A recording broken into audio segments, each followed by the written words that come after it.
You are listening to Wrestling Observer Live with your hosts, Brian Alvarez and Mike Sempervive. Are you ready? Are you ready? Let's get it on! How are you, everybody? Welcome to the show. Mike Sempervive here with you. Wrestling Observer Live. We're here with you every single day, Monday through Friday, 3 p.m. Eastern Time, noon Pacific, 7 GMT. Sundays at 6 p.m. Eastern, 3 Pacific, 10 GMT. American Forces Radio. Memorial Day. Thank you for your service. If you're listening in on Sirius XM Satellite Radio, I'd like to welcome you. Fight Nation 156, Dan Patrick Radio 211. I don't know if you guys heard this or not, but All Elite Wrestling had a pay-per-view last night. Their very first one. They called it Double or Nothing. And if you haven't been hiding under a rock, you would know that the former Dean Ambrose is now a member of All Elite Wrestling. Jon Moxley made a surprise appearance at the end of last night's Double or Nothing pay-per-view. Then after the show, AEW tweeted out a graphic officially announcing that Moxley is All Elite. Moxley's appearance came after Chris Jericho defeated Kenny Omega in the main event last night, and I am sure we're going to talk all about that, as Jericho was cutting a promo, hyping himself up, and demanding to be thanked by AEW and all the fans. Moxley came in through the crowd to an incredible pop, laid out Jericho with dirty deeds, then hit dirty deeds on the ref as well. Went for one on Kenny Omega, but Kenny Omega pushed him through the ropes. They ended up brawling around ringside and then out through the crowd onto a prop on the stage of a bunch of oversized poker chips because, it was Double or Nothing and they were in Las Vegas, Get that? Moxley hit the dirty deeds on Omega on top of that and then slammed him off of it onto the stage. So I think we got something else going on in AEW than just Kenny Omega and Chris Jericho, huh? WWE confirmed in January Moxley would be leaving the company when his contract expired in April. He has his last WWE match, The Shield's final chapter, on April 21st, which you can find on the WWE Network. Teamed up with Roman Reigns and Seth Rollins against Drew McIntyre, Bobby Lashley, and Baron Corbin, receiving a very nice send-off for somebody who was going to be leaving and very likely doing what he did last night, which is join AEW. I know you got thoughts on this. 1-800-878-PLAY, 1-800-878-7529. Give me a call. Wrestling Observer Live.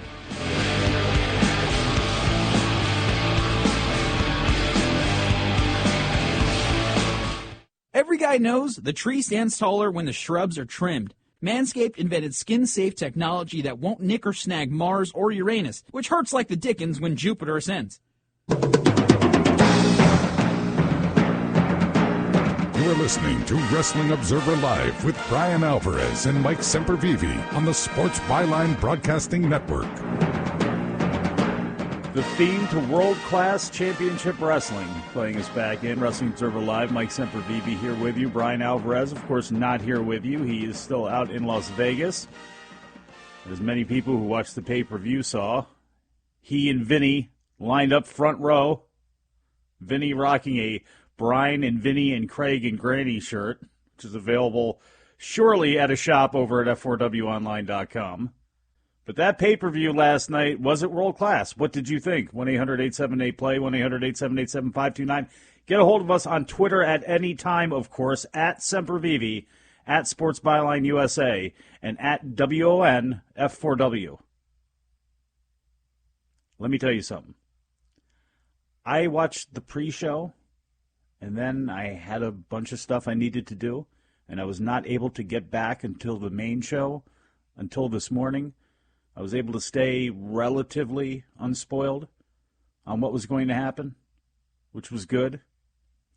But I tell you what, the pre-show, which Dave and Brian mentioned on Wrestling Observer Radio, I believe it was either during that show or during the question and answer they did with fans out in Vegas a couple days ago, where Dave said there was talk of putting the pre-show on TNT. But that fell through, and what was thought to be the case was they would be far better off starting anew in the fall and just starting there and letting it begin and letting it happen right there. Good, because that pre-show sucked. Sorry, it just did.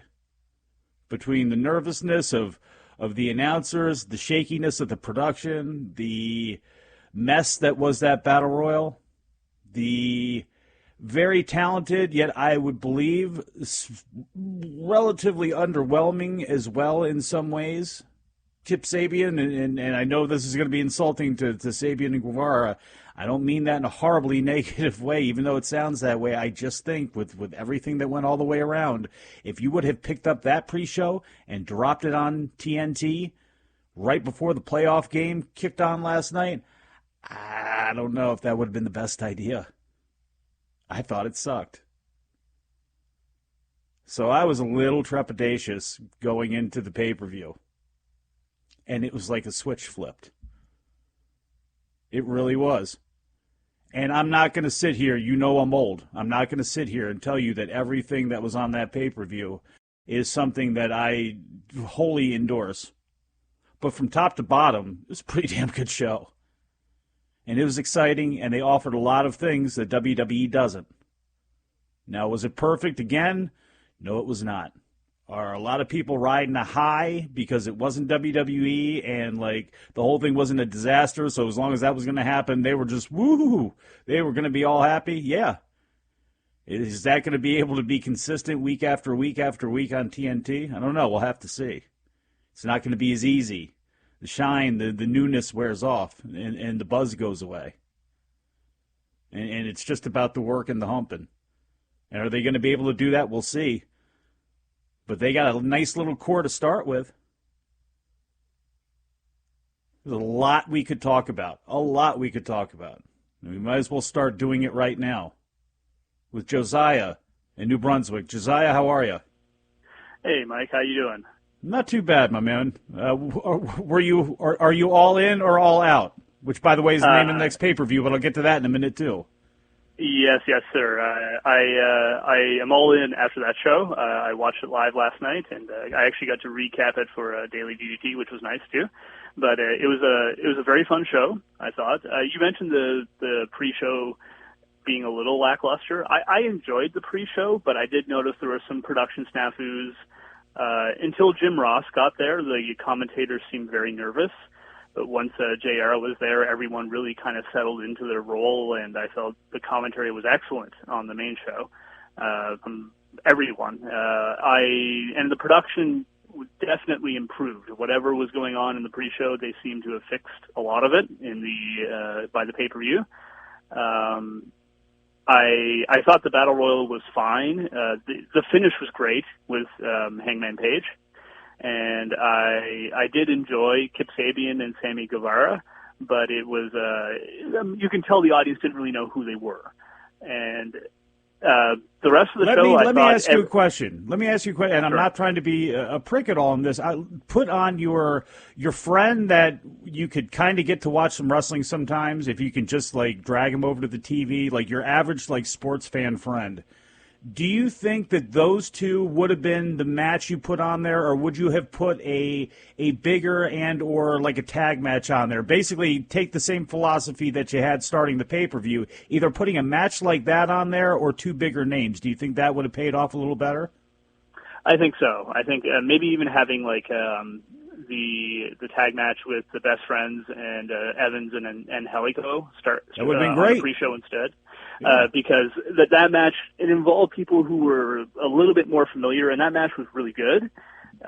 So it would have been a slightly hotter crowd for the match, and then maybe put Guevara and Kip Sabian on the pay-per-view itself as a cool-down match or something like that. But it may have been received better at that point too, because the crowd would have been warmed up properly. I think that's perfectly fine. And again, like you said, the show wasn't perfect.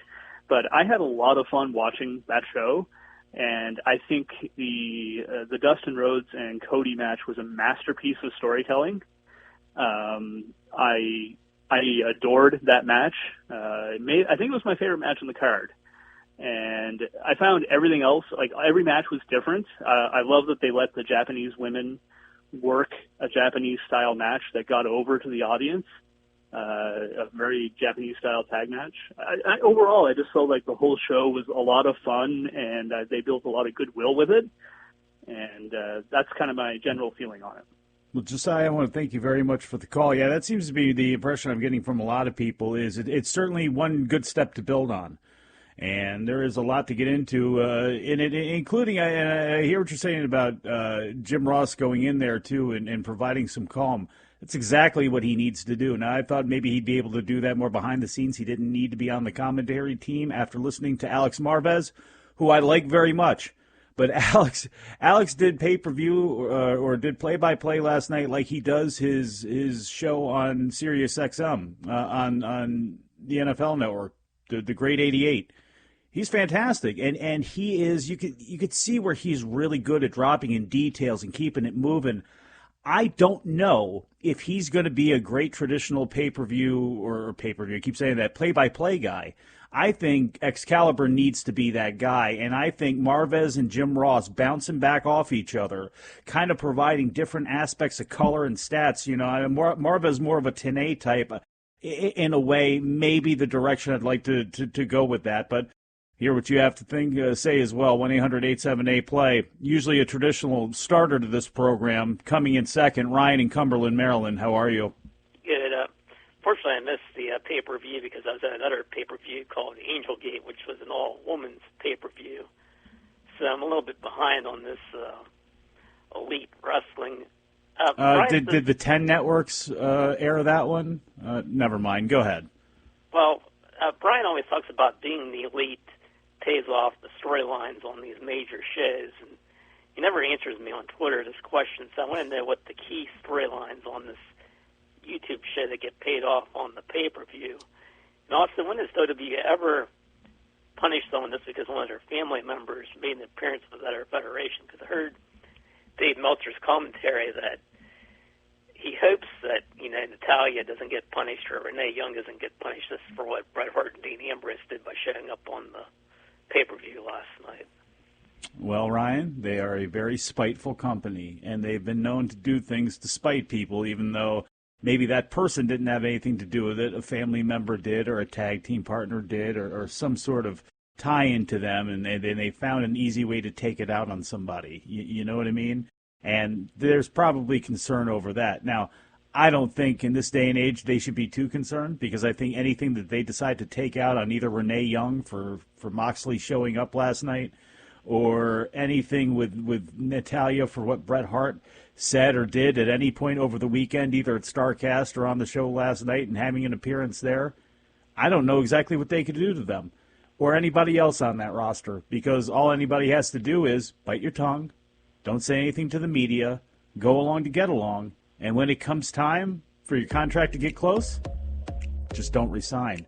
Because as it stands right now, you have options. Whether that option is good to you or not, it's a different story.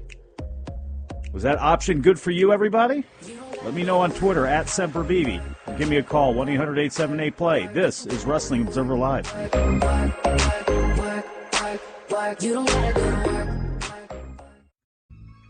Mike Sempervive back with you, Wrestling Observer Live. 1-800-878-PLAY if you'd like to join us.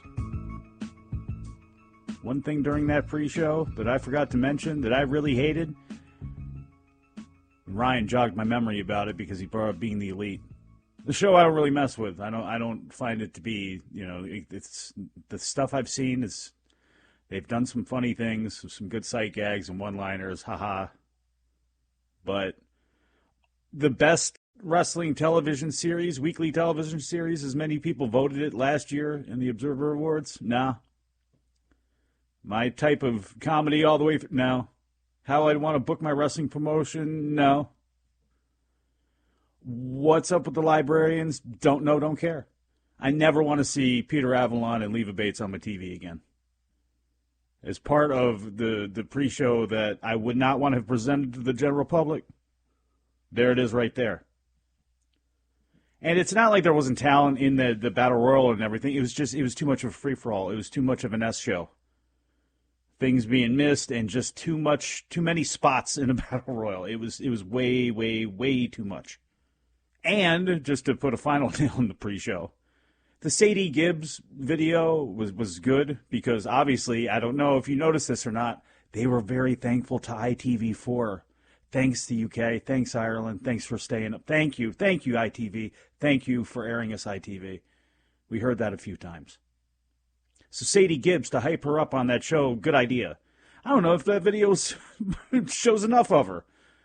She is awesome. She is a fantastic, I mean, as far as if you like the Young Bucks and that style, and you've always liked Dragon Gate, and you can't wait for the Shaolin monks from OWE to come over and join Strong Hearts, boy, just wait until you see Sadie Gibbs if you haven't seen her in Stardom or some of the appearances she's made in other places. Because she is a incredible package that, frankly, I know she's had a WWE tryout. She would be one of those people that once you see her in action, you go, well, why didn't WWE just sign her right off the bat?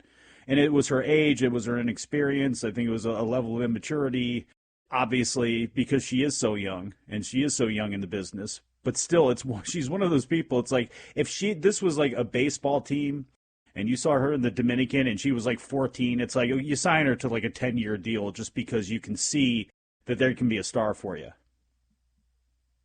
But again, like I mentioned, for all the negatives on that pre-show, the regular show started, and while it may not be your wrestling, while you may not like blood, and you got that with Cody and Dustin, which was the best match on that card, arguably. I'd argue it. I'd also argue coming in, as I did, that it was probably the biggest match coming into the show, which was nothing against Omega and Jericho for hardcore fans. I think that's what it was. But I think how the show was kind of promoted and how it ended up, the genesis of it rolling on to last night was Cody and Dustin really, I think, kind of carried the thing. 1-800-878-PLAY. We'll go back to the phones right now. Christopher in Connecticut. Christopher, how are you? Hey, I'm good. I was not that hot on the show last night. The only thing I think that for me was like a universal plus was the Joshi match, which, by the way, on Friday you said Riho's last name, which you're not supposed to do. Oh, yeah, I know, I'm sorry. And, yeah, I think so talking about like the pre-show, the first thing I think that kind of really soured me to begin with was the way Adam Page was booked in that Rumble. Just it felt like I immediately just, with that ending with MJF, the immediate thought for me was like Roman Reigns 2015 with like the whole Rusev thing. You have like this heel that was in at the beginning that's coming out and trying to win, and the guy that came out last is getting the win, and it's the executive's friend.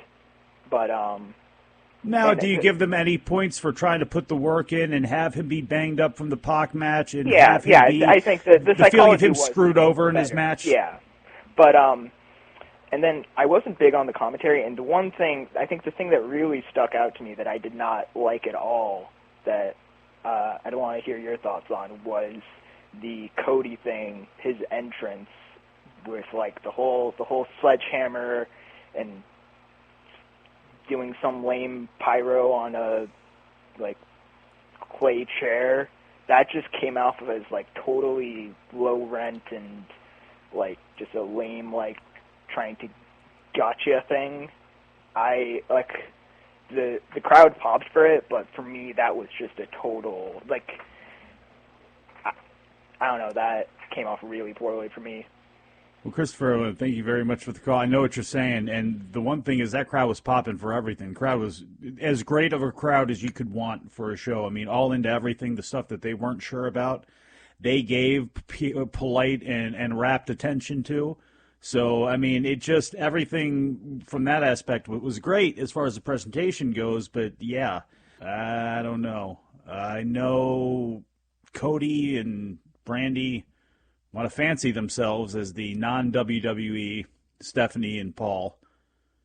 I don't know if they believe that. Maybe they think they're doing something else. That's kind of what it feels like to the outside. And not that that's a negative thing. Power couples are power couples, so you can always draw comparisons. But I hope that's it. I hope you can be done with it now. Because with that being the Elite show, everything, all the shots that they do take at Triple H and stuff like, okay, now you got your thing now, just let it go. I don't want to see this on your show. I don't want to see an ode to Triple H. I mean, that's essentially what it was. Using his stuff, and then, yeah, great, you hit the throne and the gimmick, and it blew up, and people like, okay, great. Let it go now. You have unshackled your brother, right? Like, all of those things that are they metaphors? I don't know. I was crap at Mad Libs. But all those sorts of things, now you've literally done exploded it. So let it go. And that was, I think, I don't want to say it was low rent, but it was just, to me, kind of an eye roll. I could be wrong. On the main show as well, too, brought up a little bit earlier on, and I think it was Josiah who talked about best friends in Evans and Angelico, and that probably would have been a great one to have on the pre-show. But then you couldn't have done what you did with the Super Smash Brothers, which, to be honest with you, maybe they shouldn't have done that, because people didn't know the Super Smash Brothers. It's been a minute. And that whole deal, I think it actually came off pretty good, except for the fact that nobody knew who they were. And, maybe in hindsight that would have been better kind of left for TV. But it does show, again, no matter what you think about the team or not, it does show another insistence or another feather in their hat as far as tag team wrestling goes. That is something that they are serious about continuing to build on. Take it back to the phones now. BJ in Arizona. BJ, how are you today? Hey, BJ, you there? Going once, BJ. And twice. BJ is gone. Opens up the floodgates right for a guy, and I think I know what he's going to want to talk about. John in Memphis. John, how was your Memorial Day weekend, my friend? Besides working, it's been okay. How was your Memorial Day weekend? It's okay. I mean, I was more concerned with you, and I immediately thought of you, too, last night during that pre-show when we got our first full 4K HD blast of Vinny, of Brian's friend Vinny, and his full, actually very, very slim face filling up the television screen. Did that make your entire weekend? Actually, it did. It was the most wonderful thing. I don't know who the geek in the hat was that was next to him. They should have focused on Vinny, but the geek next to him in the hat, he looked like he was like some pitiful geek that didn't have a good weekend or something like that. Vinny, I was enjoying that, but that's not what I'm here to talk about. I want to talk about a great show, a good, great show. I'm not saying it was the best show of the year. I'm not saying that it was the worst show of the year. I'm talking about a great show, a good, great show. What I mean by that was, for the foundation for that, I enjoy it. I had some technical difficulties with it. It was still having some problems. I ordered it before I ordered it on pay-per-view. It was some problems with the in high definition. It was frequency was off, but outside of that, I enjoyed the show. I at least say this: I enjoyed the opening. The women's match, it was what it was. And I'm talking about the four-way, not the Joshi match. I enjoyed the Joshi match. I say from the Joshi Japanese women's match to the end of the show was a good pay-per-view. The Angelico Jack Evans match and the Best Friends, they was okay. It was a good match, but my problem was that ending. I forgot about the Smash Brothers. I haven't seen the Smash Brothers in been a minute now. No, John, unfortunately, my man, the music's hit, so we got to take it to the break right now. Thank you very much for calling in. Yeah, it hit, but it hit flat. It hit flat just because people don't know who they are, so they got some work to do to build it up before All Out coming up Labor Day weekend. Back here with you, Mike Sempervive. At Sempervive on Twitter. Kendall Matthews, love Double or Nothing. It was so refreshing to watch a show from a company that listens and respects its fans. That's what AEW really has done well. Mr. Fibbles just tuned in, don't know what's been discussed. Double or Nothing was good overall, but the commentary was terrible and the camera work wasn't much better.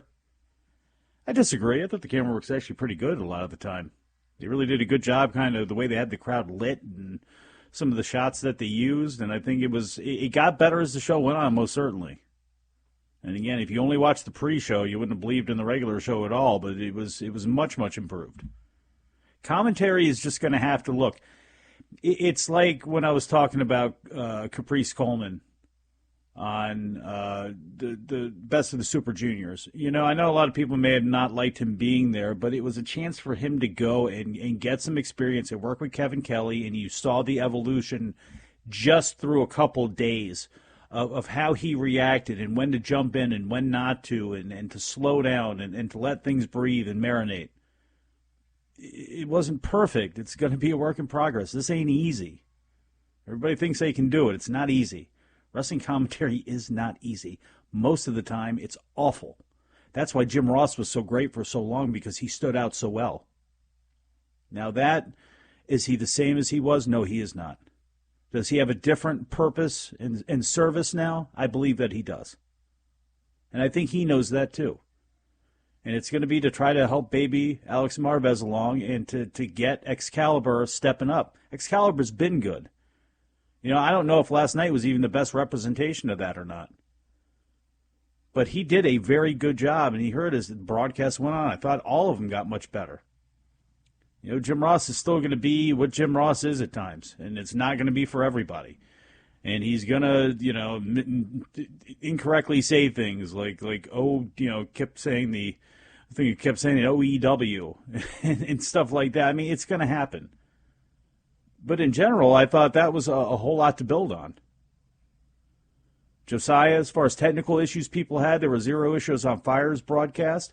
I heard others had problems with streams and or the broadcast. Fight was perfect, Fight TV, which is where it was able to be ordered in all parts of the world except for the United States and the UK and Ireland, where it was on traditional pay-per-view and on ITV box office. I didn't have a problem at all. So, of course, it was on demand, but still, didn't have an issue at all. Good one to build on, I thought. I don't know, the first sensory event in pro wrestling history, I think that was more for the live people. There was that cutoff at the end of the at the end. Timing and independent shows don't go hand in hand. And as everybody who saw the pre-show and saw the Young Bucks and Cody and Kenny going out there and Brandy to thank the fans and to hype them up and get them ready for the pay-per-view and welcome them in to the Being the Elite song. Cut off right there at the end as well, too. So, again, it was their first show. So they do get a little leeway. The matches, again, it comes down to what you like. I thought Cody and Dustin that was my favorite match. I think, obviously, the story, they did a great job telling the story that they wanted to tell. I think it went on too long. And I think if that's one criticism I have of some of the matches, including the Joshi 6 woman, I just think they went on a little bit too long.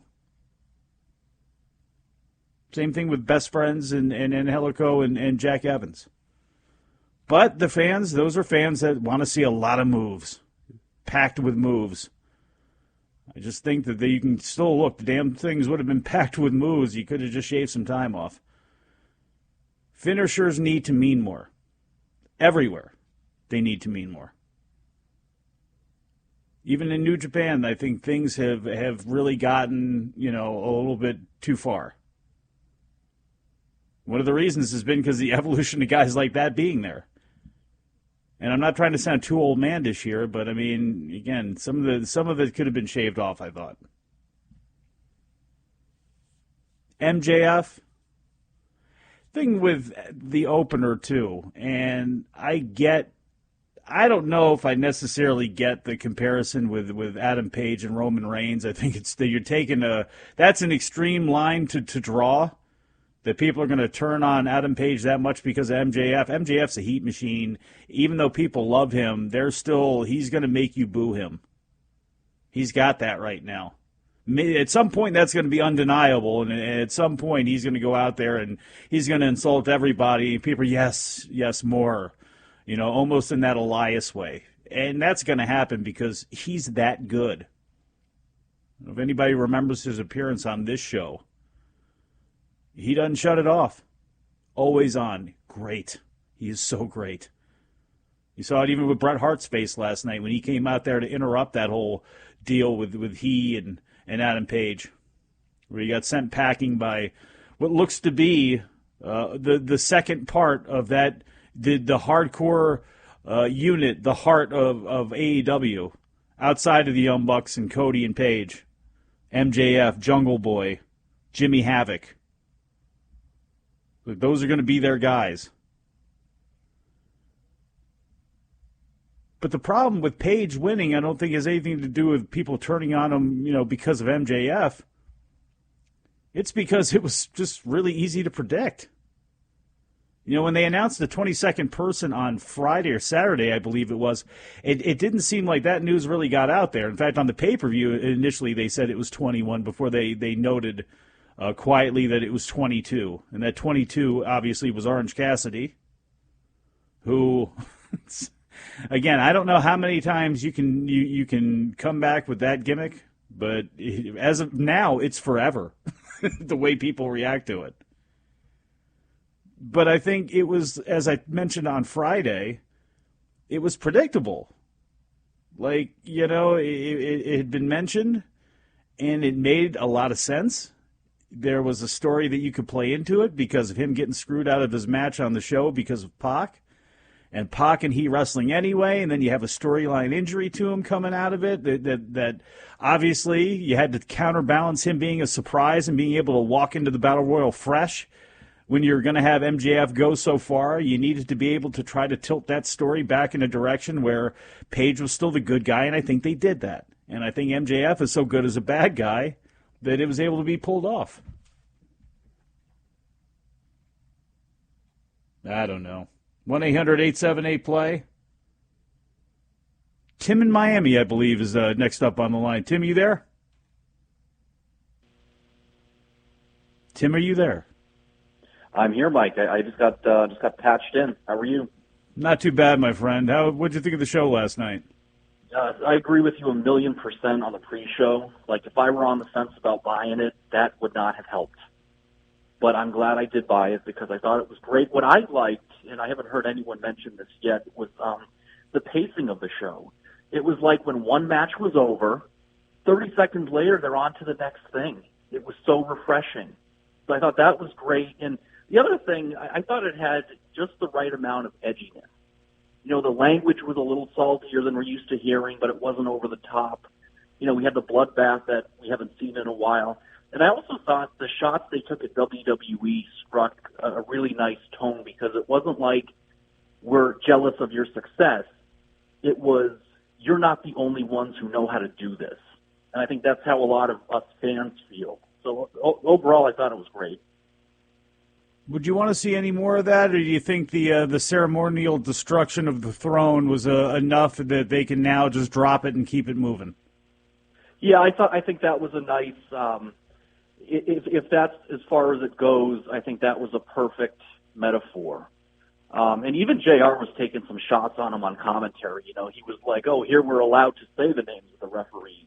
Because that was an old Vinceism about their officials. You don't call them by their names. And so, as long as it doesn't start to overtake things or approach WCW territory, I think it's a little bit of a catharsis for us fans.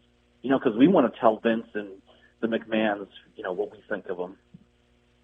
Tim in Miami, thank you very much. You can do that because you have the access to call into this show every day where often Brian and I have to tell WWE about themselves and about Vince McMahon. It is very difficult not to in these times, and that's why AEW has got such a following. Obviously, it's the people that are involved in it, but a lot of what is going on with AEW is stemmed from anti-WWE. People either looking for an alternative or hoping that WWE has got to, I don't think they want them to go out of business, but would love that for them to eat garbage, garbage in, garbage out. This is what you've been spitting out to us all of these years. Here's some of it right back into your face, and they're hoping AEW can put the boots to them. And it is going to be a long uphill battle.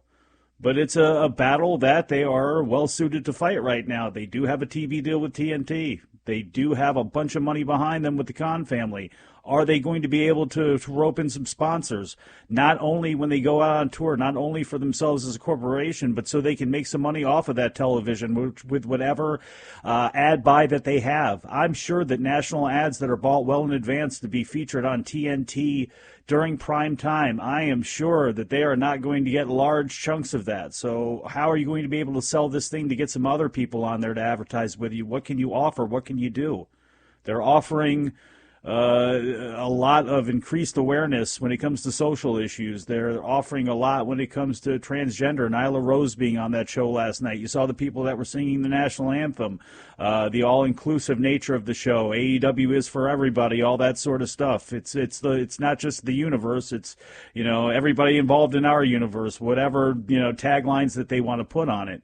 They are really working that. And are they going to be able to bring anybody aboard? We'll see. But as it stands right now, they're the best hope for anybody out there that really wants to see an alternative take a shot at WWE and maybe shake them up a little bit. ROH just isn't doing that. New Japan just can't do that right now. Nobody else in the world, they can provide some ideas, they can provide some inspiration, but nothing to shake WWE up. The only chance of that right now is what the Bucks and Tony Khan and Cody and everybody else has going on down there.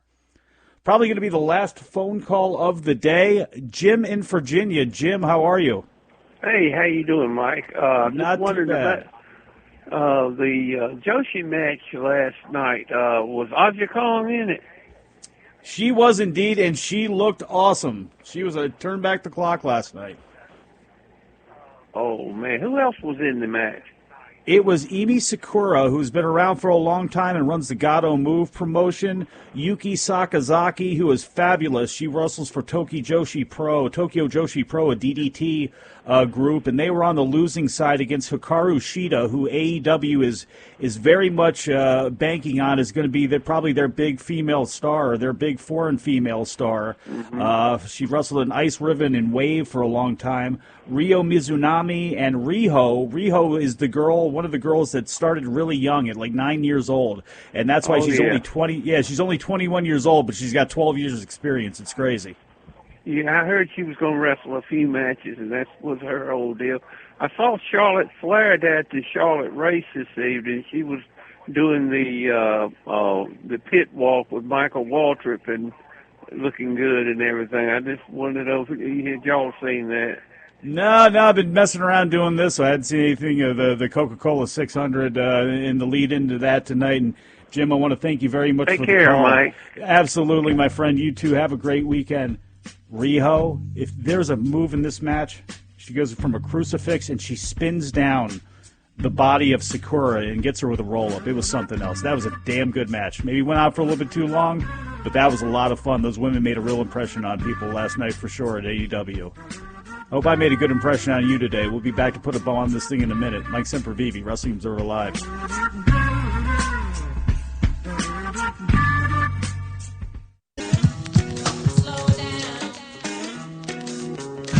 You are listening to Wrestling Observer Live with Brian Alvarez and Mike Sempervive on the Sports Byline Broadcasting Network. Toronto and Milwaukee on Saturday, the number one trending topic when it came to Google searches. Number 2 Google Trends for the day, I don't know what that is. But number 3, apparently, was the AEW show. Did better than most UFC or WWE shows, according to Dave Meltzer. Damn. Kawhi Leonard's in the NBA Finals, and Chris Jericho is going to have Jon Moxley on his show on Wednesday to talk all about not being in WWE and being in AEW. Bunch of WWE people tweeted out yesterday their thoughts. Sasha Banks, Matt Hardy, Big E, Peyton Royce. Bunch of other people as well, too.